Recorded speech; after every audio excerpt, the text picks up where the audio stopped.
Topic for now is discovery of neutron. और ये जो पिक्चर आपको नज़र आ रहे हैं, this is James Chadwick. James Chadwick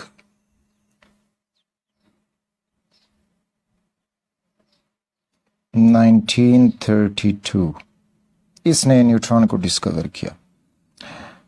अच्छा, न्यूट्रॉन की डिस्कवरी से पहले रदरफोर्ड ने 1911 में न्यूक्लियस डिस्कवर किया और फिर साथ में ये भी कहा कि न्यूक्लियस बहुत ही भारी है, तो इसमें प्रोटॉन यानी एटम में प्रोटॉन इलेक्ट्रॉन के अलावा एक दूसरा पार्टिकल भी मौजूद है जो उस वक्त डिस्कवर नहीं हुआ था और ना ही रदरफोर्ड ने फर्दर उसको डिस्कवर किया। तो उसने बस प्रिडिक्शन दी कि एक तीसरा मैसिव भारी पार्टिकल जो है वो न्यूक्लियस में मौजूद है।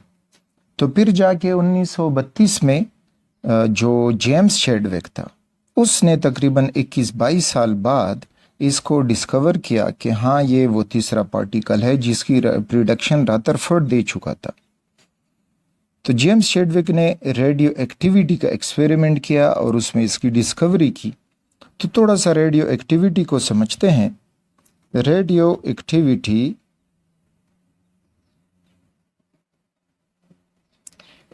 Activity is the emission of invisible radiation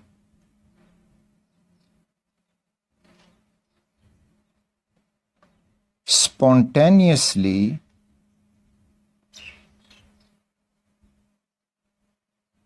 from a radioactive source। Emission अखराज, तो ना दिखाई देने वाली रेडिएशन खुद ब खुद एक शे से जब निकलती हैं तो इसको कहा जाता है रेडियो एक्टिविटी। इसका एक थोड़ा सा इंट्रोडक्शन देते हैं ताकि हमें जेम्स चैडविक का एक्सपेरिमेंट समझ में आ जाए।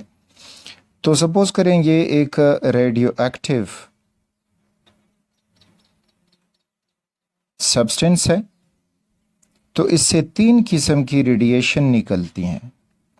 उन रेडिएशन के रास्ते में अगर हम नेगेटिव प्लेट और पॉजिटिव प्लेट रख दें और फिर यहाँ पे फोटोग्राफिक प्लेट हो ताकि हमें उनका पता लगे, क्योंकि वो तो दिखाई नहीं देती, तो कुछ रेडिएशन निकल के नेगेटिव की तरफ बेंड कर जाती हैं, कुछ रेडिएशन निकल के पॉजिटिव की तरफ बेंड हो जाती हैं और कुछ बिल्कुल सीधा निकल जाती हैं। और यहाँ पे इस प्लेट पे फोगिंग होती है इन 3 जगहों पे। तो हमें पता चल जाता है कि कुछ रेडिएशन नेगेटिव की तरफ बेंड करके इधर फोगिंग कर जाती हैं, टकरा के फोगिंग कर जाती हैं, कुछ बिल्कुल सीधा जाती हैं अनडिविएटेड फॉर्म में, और कुछ पॉजिटिव की तरफ बेंड कर जाती हैं। जो नेगेटिव की बेंड कर जाती हैं they are known as alpha rays. जो बिल्कुल सीधा निकल जाती हैं they are known as gamma rays. और जो नेगेटिव की तरफ बेंड कर जाती हैं दे आर पॉजिटिव की तरफ बेंड कर जाती हैं they are beta rays. Alpha rays के ऊपर डबल पॉजिटिव चार्ज होता है, गेमा रेस न्यूट्रल होती हैं और बीटा रेस पे नेगेटिव चार्ज होता है। तो ये 3 किस्म की रेज एक रेडियो एक्टिव सब्सटेंस से निकलती हैं। साथ में फिर ये याद रखें कि वो एलिमेंट्स जिनका एटॉमिक नंबर ग्रेटर देन 82 हो तो वो होते हैं रेडियो एक्टिव। उनसे खुद ब खुद ये स्पॉन्टेनियस इनविजिबल रेडिएशन निकलती हैं। तो इन्हीं को इस्तेमाल करके एटम के बारे में काफ़ी चीज़ें जो हैं वो डिस्कवर हो गई हैं। तो जेम्स चैडविक ने इसको आर्टिफिशियल रेडियो एक्टिविटी में डिस्कवर किया। ये थी नेचुरल रेडियो एक्टिविटी। अब जाके आर्टिफिशियल रेडियो एक्टिविटी क्या है और थोड़ा सा जो अल्फ़ा रेज हैं इनका डिटेल समझते हैं कि अल्फ़ा रेज क्या होती हैं। तो alpha rays are known as helium nuclei.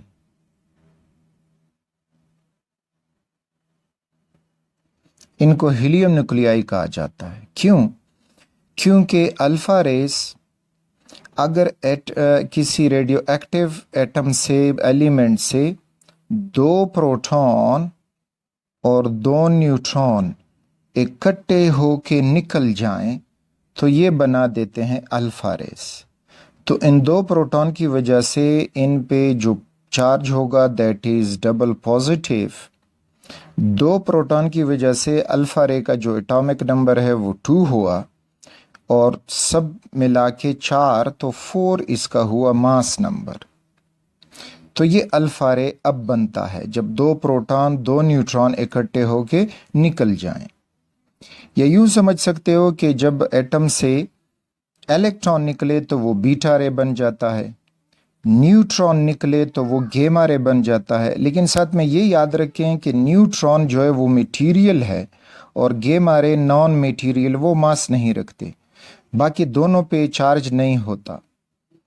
और जब 2 प्रोटॉन 2 न्यूट्रॉन निकल जाएं तो वो बन जाता है अल्फा रे।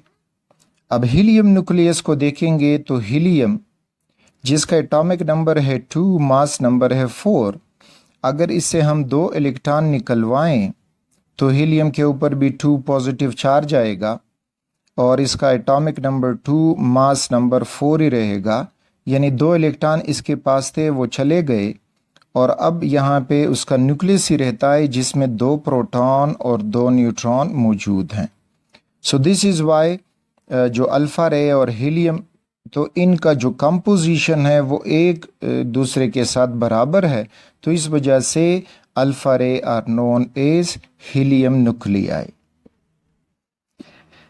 अच्छा, अब जो जेम्स शेडवे का एक्सपेरिमेंट है उसमें हो गई आर्टिफिशियल रेडियो एक्टिविटी। तो आर्टिफिशियल रेडियो एक्टिविटी उसको ज़रा समझते हैं।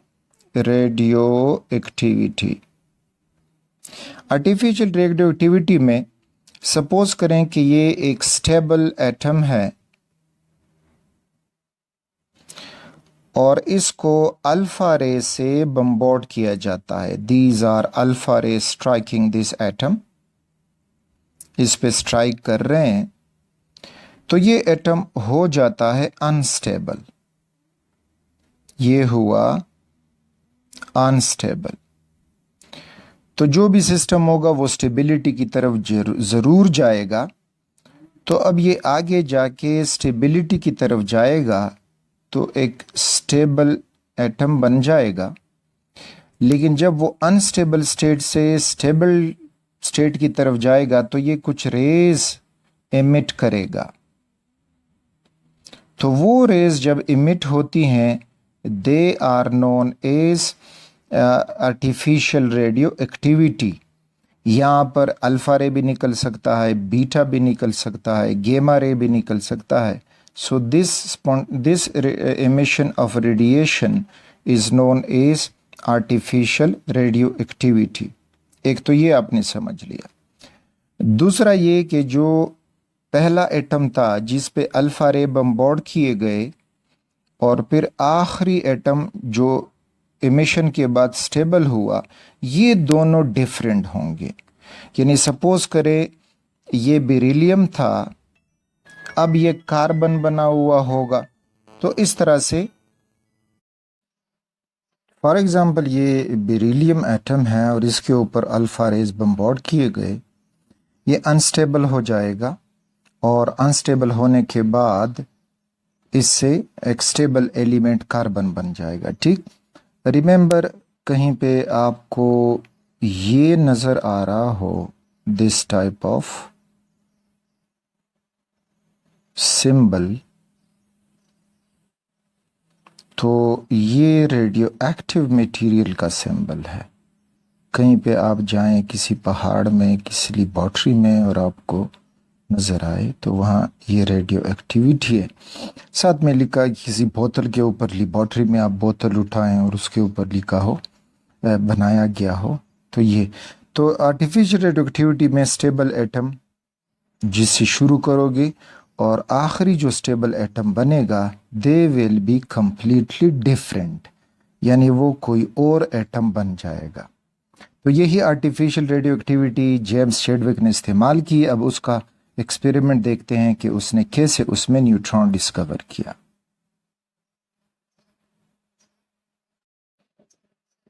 तो जेम्स चैडविक ने बेरिलियम लिया, ये हुआ बेरिलियम जिसका एटॉमिक नंबर है 4 और मास नंबर 9, और ये हुआ अल्फा रे जिसको हम रिप्रेजेंट करेंगे as a helium nuclei having atomic number 2 and mass number 4। ये जब बेरिलियम पे टकराया तो बेरिलियम अनस्टेबल हुआ और फिर स्टेबिलिटी के बाद जो हमें नया एटम मिला वो कार्बन था जिसका एटॉमिक नंबर है 6 और मास नंबर 12, और साथ में न्यूट्रॉन डिस्कवर्ड हुआ। ठीक, यानी वो यहां से निकला 1 और 0। अच्छा, अब ये कैसे न्यूट्रॉन निकला, किस फॉर्म में? तो इसी इक्वेशन जो रेडियो एक्टिव इक्वेशन है इसको हम थोड़ा सा यूं समझते हैं कि हीलियम न्यूक्लियाई, इस 2 का मतलब है 2 प्रोटॉन, और ऊपर जो 4 है इसका मतलब है कि यानी mass number is the sum of neutron and proton, तो 2 प्रोटॉन है इसमें और 2 न्यूट्रॉन है। फिर बेरिलियम की तरफ आओगे तो बेरिलियम 4 इसमें प्रोटॉन है और जो 9 है तो उसमें 4 प्रोटॉन है और उसमें 5 न्यूट्रॉन है, 5 न्यूट्रॉन। फिर इधर कार्बन जब देखते हैं तो कार्बन 6 उसके प्रोटॉन है और 12 में जो है वो 6 प्रोटॉन है और 6 न्यूट्रॉन है। तो अब जब ये आपस में मिले हीलियम न्यूक्लियाई और बेरिलियम, तो अब आप देखते जाएं 2 proton plus 4 proton becomes 6 proton. So there is no change in proton. इसी तरह एटॉमिक नंबर में जाओगे तो 2 proton plus 4 proton becomes 6 proton. तो प्रोटॉन में कोई चेंज नहीं आया, लेकिन न्यूट्रॉन देखोगे 2 न्यूट्रॉन प्लस 5 न्यूट्रॉन तो ये होने चाहिए 7, लेकिन इधर जो है वो हमें मिल रहे हैं। जेम्स चैडविक का आर्टिफिशियल रेडियोएक्टिविटी में जो एक्सपेरिमेंट था तो उसने ये किया कि बेरिलियम को लिया जिसका एटॉमिक नंबर है 4 और मास नंबर 9, और इसको अल्फा रे से बम्बार्ड किया जिसको हम हीलियम न्यूक्लियाई से रिप्रेजेंट करते हैं। मास नंबर 2 एटॉमिक नंबर 2 और मास नंबर 4, इनका आपस में जो फ्यूजन हुआ तो बेरिलियम अनस्टेबल हुआ। फाइनली वो स्टेबल जो बना तो कार्बन बना, has mass number atomic number 6 and mass number 12, और इस तरह से उससे ये न्यूट्रॉन निकला। ये अब देखते हैं कि ये कैसे हुआ। हीलियम उसको देखोगे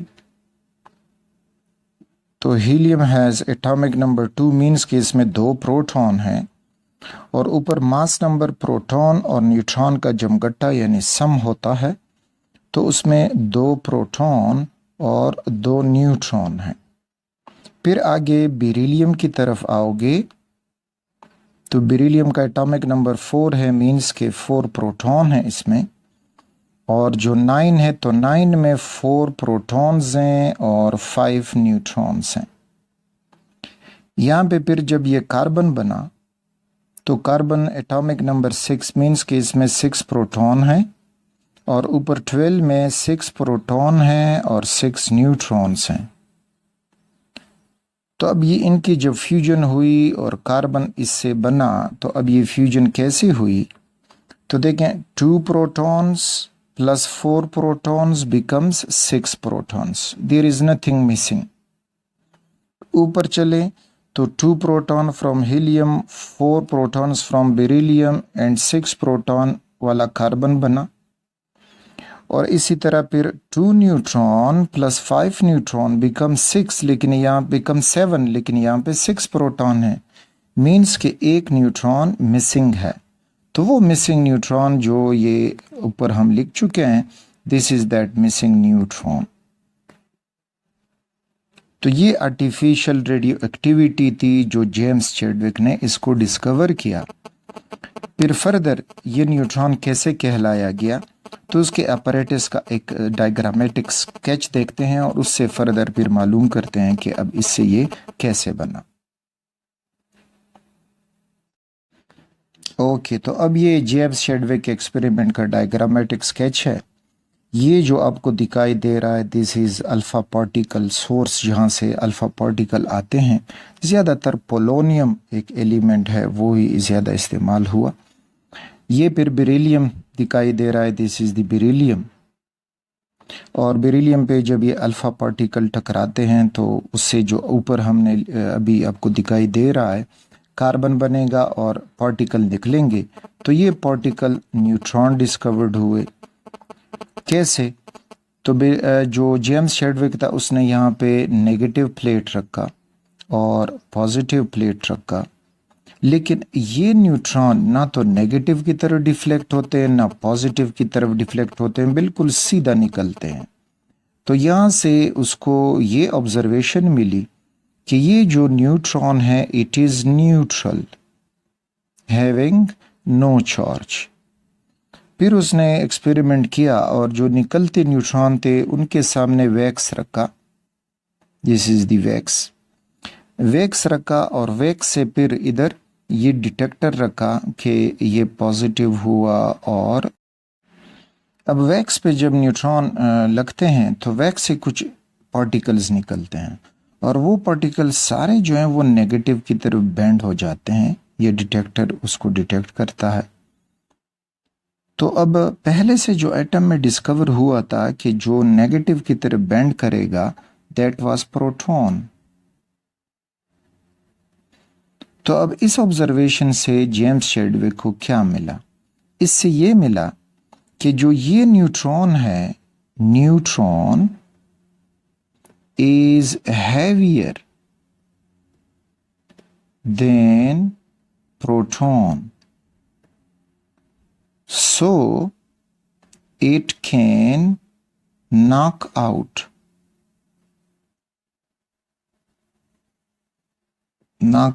protons from wax.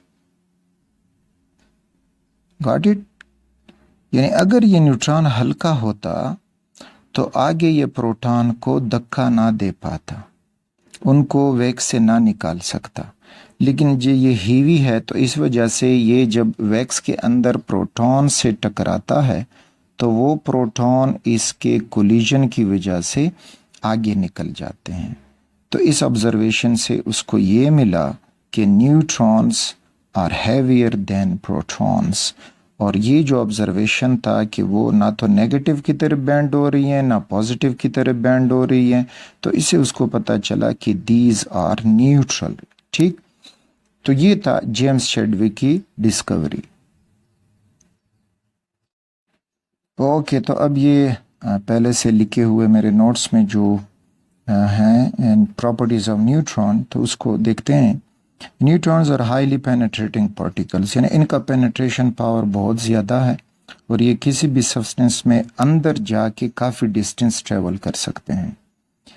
They carry no charge, ऊपर हमने समझा, because they are not deflected by electric और मैग्नेटिक फील्ड, तो इसके ऊपर कोई चार्ज नहीं है।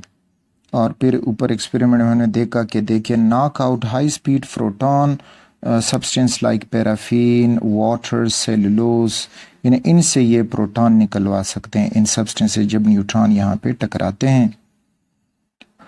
फिर जो इनका मास मालूम हुआ, यानी टोटल एटम का मास, तो उसमें इलेक्ट्रॉन का मास, प्रोटॉन का मास मालूम था। तो जब वो दोनों एटम से माइनस किए गए तो बाकी जो रहा, that is the mass of neutron which is 1.67 into 10⁻⁻27 kilogram, जो बिल्कुल प्रोटॉन से थोड़ा सा ज़्यादा है।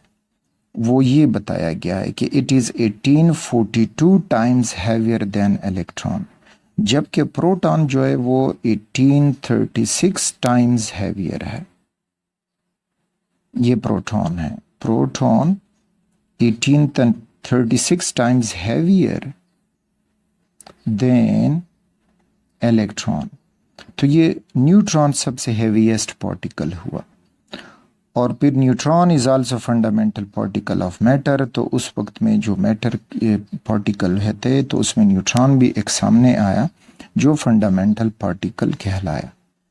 फिर इसके बाद काफ़ी एक्सपेरिमेंट हुए और मोर देन 200 पार्टिकल्स जो हैं वो एटम में डिस्कवर्ड हो गई हैं, लेकिन वो सारे ज़्यादातर न्यूक्लियर फिज़िक्स में पढ़े जाते हैं और उन्हीं पार्टिकल को आगे पीछे टकरा के फ्यूज़ करके मुख्तलिफ एलिमेंट्स, नए एलिमेंट्स बनाए गए हैं, डिस्कवर नहीं गए, बनाए गए हैं। क्योंकि जो 92 एलिमेंट्स हैं पीरियोडिक टेबल में, हाइड्रोजन एटॉमिक नंबर 1 से लेकर यूरेनियम एटॉमिक नंबर 92, ये सारे नेचुरल एलिमेंट्स हैं जो अल्लाह ताला इस यूनिवर्स में बना चुके हैं।